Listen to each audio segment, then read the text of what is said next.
This is the 91st minute. Welcome back to the 91st minute. Please remember to subscribe on YouTube if you're watching and follow on all socials. This week, VAR had an interesting series of events. We got to hear some audio from the Liverpool Spurs game, which was quite interesting. I'd like to get your guys' take on that. Pochettino this week said, "I trust the car, but the driver, that is the problem," you know, and I think that sums up my personal feelings about the whole situation with VAR.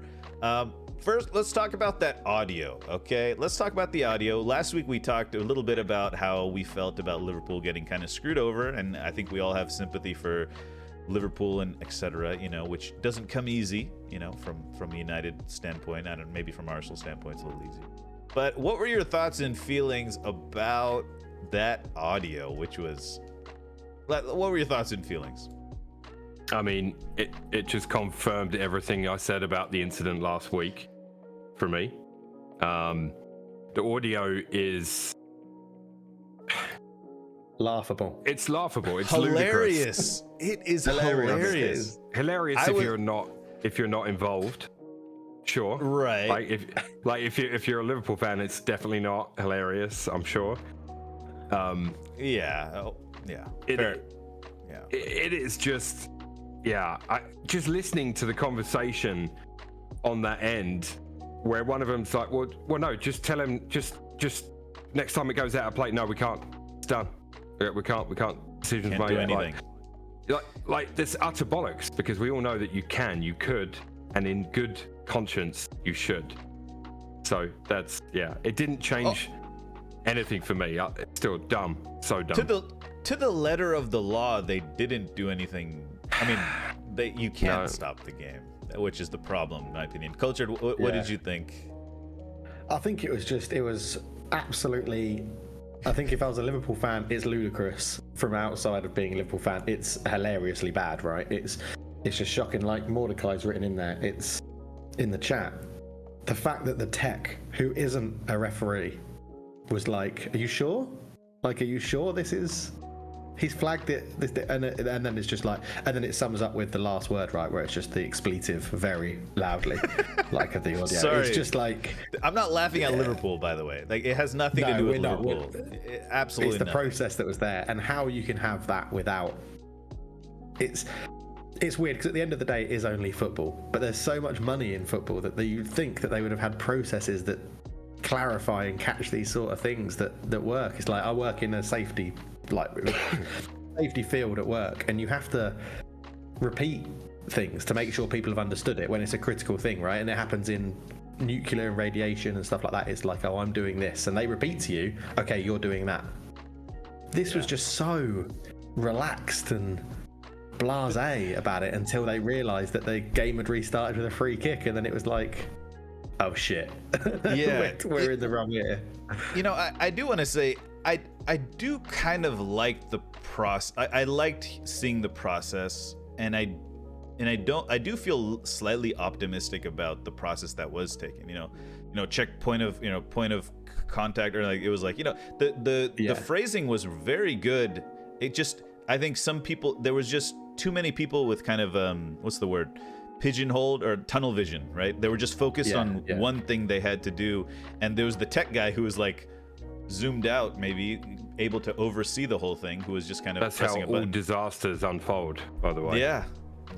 Being siloed. In disaster management training, that's how all disasters unfold. Doesn't matter what it is.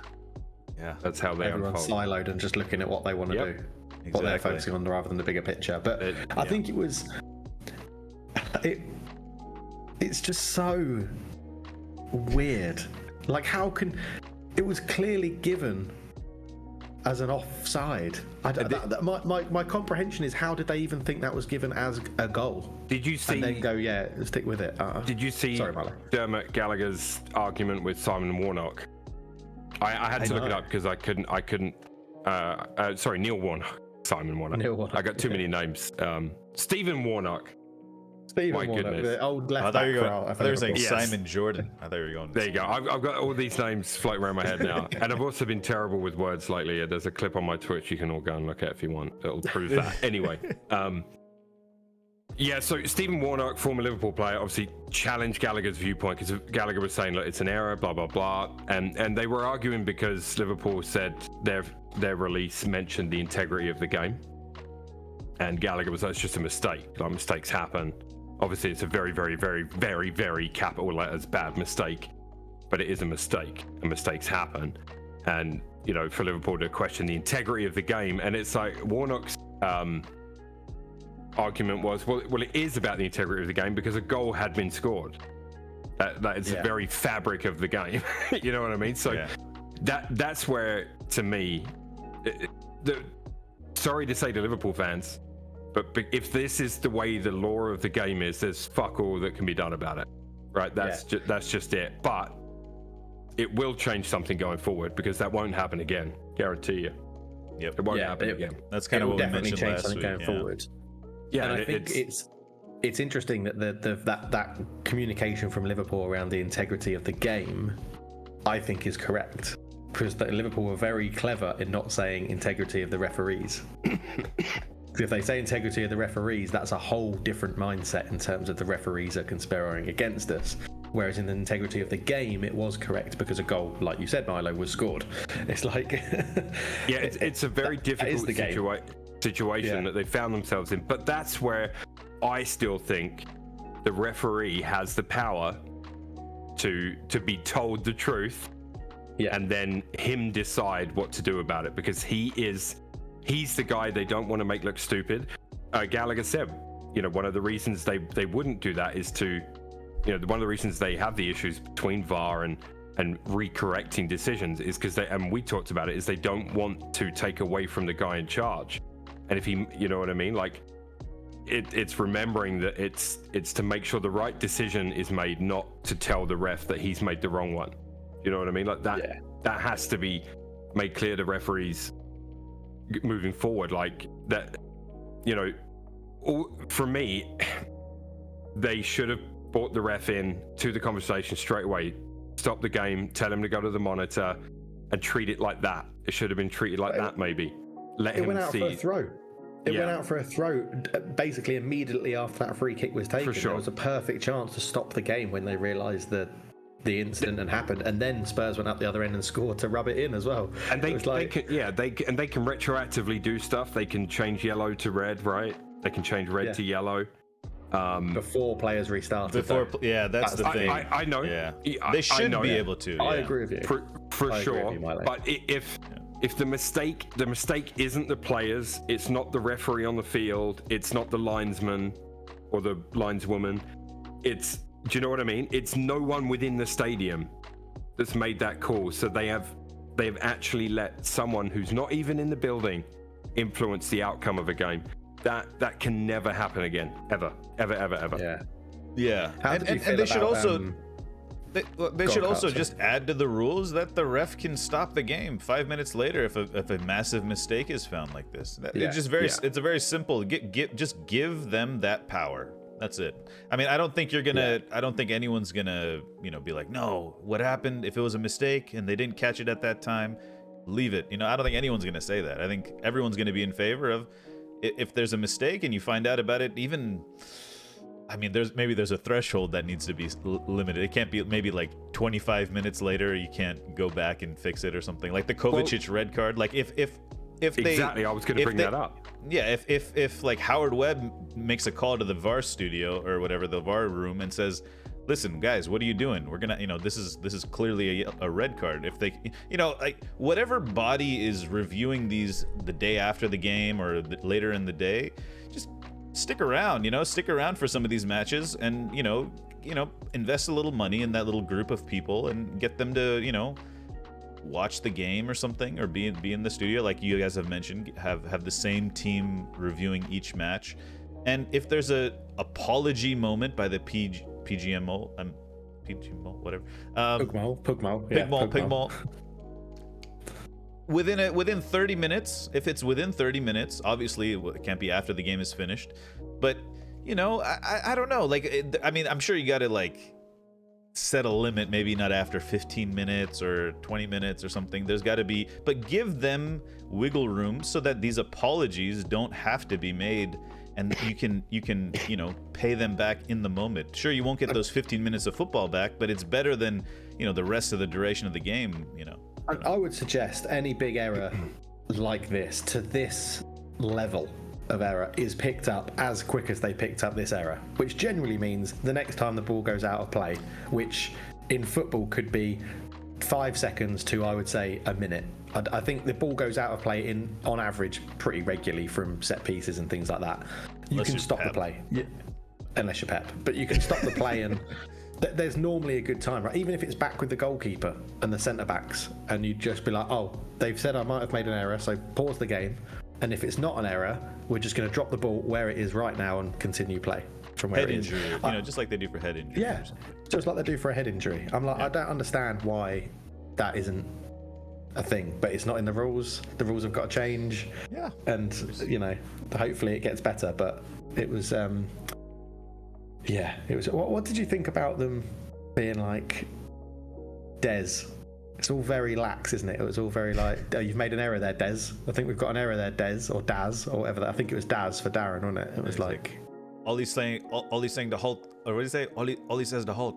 You know, what did he say? Ollie says to halt. So like, Ollie says to halt. You want it to be more formal. I think it should be. I think it should be a bit more like You the don't want process it where they you don't- check the goal. You don't want to think it's a group of pals up there Yeah. having a laugh. I get that, but then, you know, it would take forever if they were like Mr. Matthews, you know, like Mr. Well, you don't. I Mr. just don't Referee. think you need to have that buddy relationship. I don't think that They should assign them it colours could like just be- Reservoir Dogs, like Mr. Green. Yeah, Mr. Blue. but it's like I said last time when we were talking about it. It was like, I think VAR should be an independent body that isn't involved with the refs. So there isn't this buddy pal system. Yeah. It is just like checking goal. Okay, on-field referee is correct. Get on with the game. There's no names. It's just very blunt. This is how it works, and this is what it does. I'd love to, you know, just imagine the next game. They're like, you just know the whole team were like, is the decision a goal on the field? Yes, it is. Okay, goal. You know what I mean? Like, That's you what can it just should be like. imagine. I think That's what they it should have be like. changed some of the language they use now. They have to. And by the way, I thought Darren England was axed. He just got a weekend suspension. I think that's a bigger issue as well. I thought, to me, it was such a big mistake. You know, like as you said, very, very capital letters, a very big mistake that this has got to be punished big time. Like a week suspension is nothing. You know, I don't know. And by the way, he probably had a week suspension and went and refed in the Saudi league for a lot of money. Right. Probably. it's also- I don't know. That's conjecture, but Again, look, I'm as mad at him as everyone else, but again, it's the system that's broken, because that should be fixable within 30 seconds to a minute. Yeah. That, you know what I mean? The system is broken. So as much as he's an idiot and, you know, mistakes were made, like, the system is broken, maybe not Darren England. So this is where I agree with you, right? It should be a fixable thing where it's fixed, and then an internal review, he gets a 1 week suspension because he fucked up so badly, causing the big review, like the sort of thing. That's how I would see it. And then he's come back and he learns a lesson and things like that. But I agree. I think you should have to, you know, ref in lower leagues, you know, work your way back to the top level again. Which is what they used to do. Yeah, it's what they used to do. Now, this is kind of something just came to mind. Are there any other holes in the system that you can think of? Like, I know there must be a team of people paid to sit there and think that, and they still missed this one. Exactly, they missed that one, right? So it's like, what else is there? Like, how can they fuck up again? Is what I'm wondering. You know, how are they going to do it in the future? I mean, the studs up I agree thing with what you guys Kovacic. said earlier. Like, I do agree with what you said earlier. And I think retroactively stuff should be able to be applied. Like, if it should have been a red and they've admitted that should have been a red, he should get a 1 game suspension if it was for a second yellow. Or if they deem it was a red, then he should serve a 3-match ban. I think that should be a thing. And I think it's kind of silly that it isn't, because, you know, we've seen that in the past. How else do you encourage people not to do that? You know, you have to make it a strong punishment, and it has to be, you can't just, oh, sorry, we missed it. Coventry just got away with that one. Like, oh, okay, that's it then. All right. Yeah. You know what I mean? It's a big issue for me with VAR, and I was going to say it's the biggest issue, but that would be thinking everybody has the same opinion as me. But my biggest thing with VAR is that the technology is too far ahead of the rules. They haven't changed the rules quick enough to keep up with what the technology can do. Like, if a player is given a yellow card, that can't be changed to a red card after the game, no matter what apology comes out, because the on-field decision was a yellow card. I'm like, change the rules, keep up. Yeah. We've had, 4 seasons of this? 3 seasons? 4 or 5 it's seasons? So dumb. Yeah. But then they'll say, if you change it so you can retroactively do that, why can't you retroactively change the result of the Liverpool-Tottenham game? Yeah. That is the problem. That's the problem. It's going to open up that other, there's always the other flip side. Yeah. Where, you know what I mean? Yeah, I don't know. I know what you mean. I know exactly what you mean. Which is why, I mean, you know, giving it even like a 10-15 minute threshold should be the norm, because you don't want to have to talk about the result being unfair, right? You'd rather have 10-15 minutes of play being unfair rather than the entire result type of thing, you know? Yeah, Imagine if we get to a point where they review everything at half time, and then the ref comes out at half time and just sends 3 people off before the start of the second half. I mean, if they were all missed, then so be it. Yeah. I mean, like, whilst we're on the subject, we should definitely talk about the Liverpool-Brighton game as well, I think. It's not so much a VR. I was going to talk about it in the roundup. We could go to the roundup if you want. Well, no, I think this one, I just think, you know, looking at incidents and looking back at things. Yeah, there was a VAR check. So obviously the game was 2-2, but the controversy, if you like, Liverpool was thinking probably Gross should have been sent off for the shirt pull that led to the penalty, which was for the equaliser, I believe, right, for Mo Salah to score from the spot. I assume, and I didn't watch the game, I saw the highlights. I saw that there was a check on it. Now, are they claiming it should have been a red because of the last man? They're claiming it should have been a red because it was a denial of a goal scoring opportunity, and the player didn't make a genuine attempt on the ball. Gotcha. So if it was a genuine attempt on the ball, then it should have been a yellow card. But they gave a yellow card, and I think they argued that he wasn't in possession of the ball, so it wasn't a dogzo. I think that's what they were claiming. What from a football point of view, I think a yellow and a penalty is enough for that incident. Had he gone through the back of him, like, you know, leg breaking tackle, different story. Yeah. But given the shirt pull, and, you know, I think a yellow and the penalty is enough, personally. But I don't know what you guys think. I agree. I think that's enough. Yeah. What I think doesn't matter, obviously. Yellow and penalty. Yeah, it's happened, right? So I think my opinion is, a yellow and a penalty. That's what I'd have given.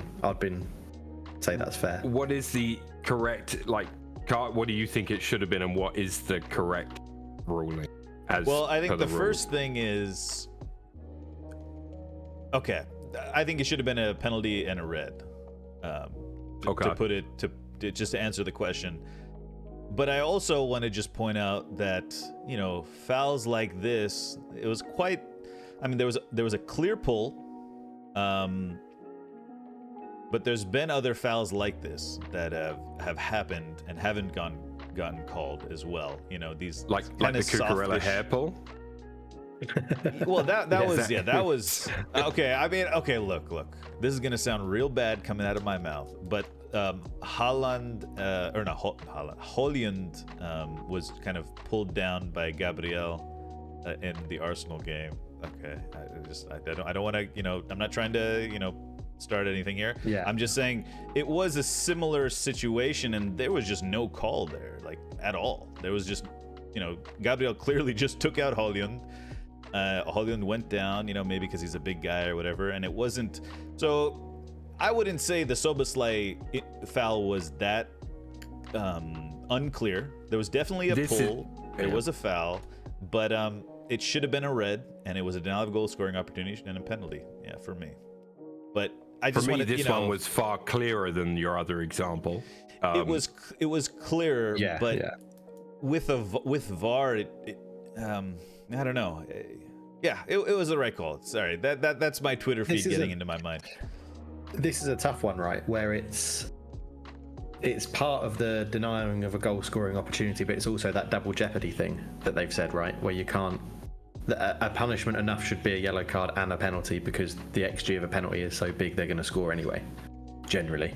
So it's double jeopardy that you don't want to ruin the game by red carding someone for something that isn't as brutal as Milo said, going through the back of him and potentially breaking his leg. There has to be a difference.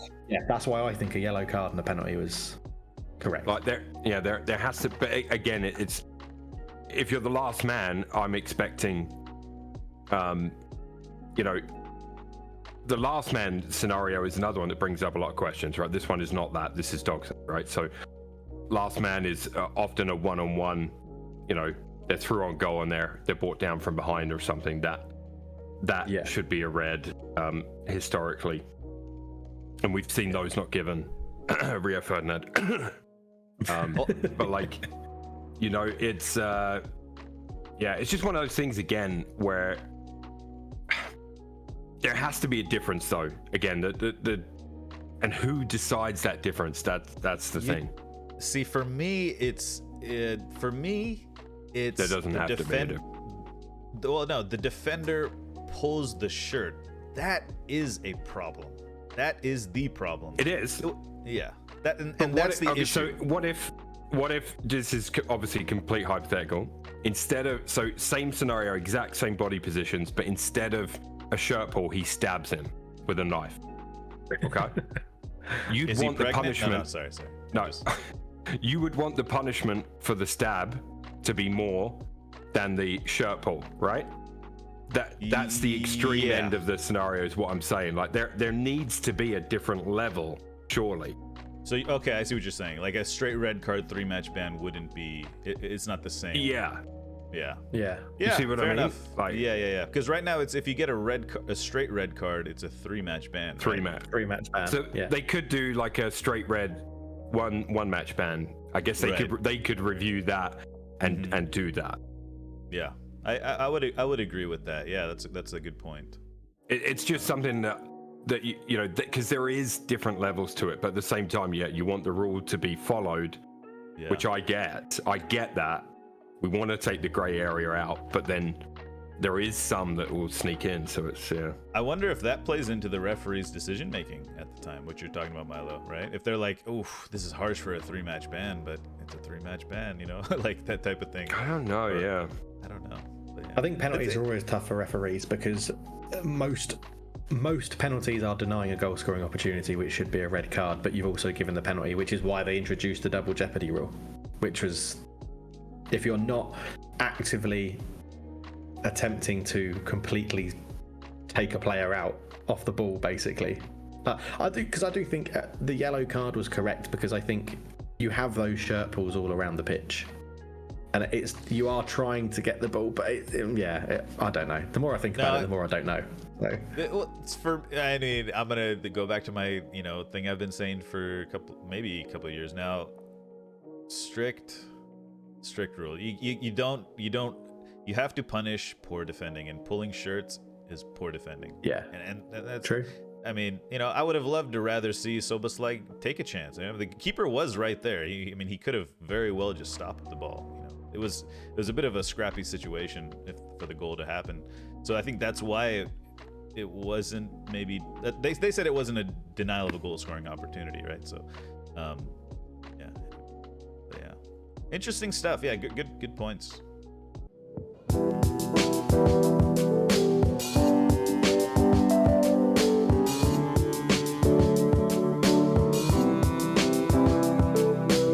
Hey there, hope you enjoyed that video. If you did, consider subscribing to the 91st Minute here on YouTube. Also, feel free to use the links in the description to follow us on all social media platforms.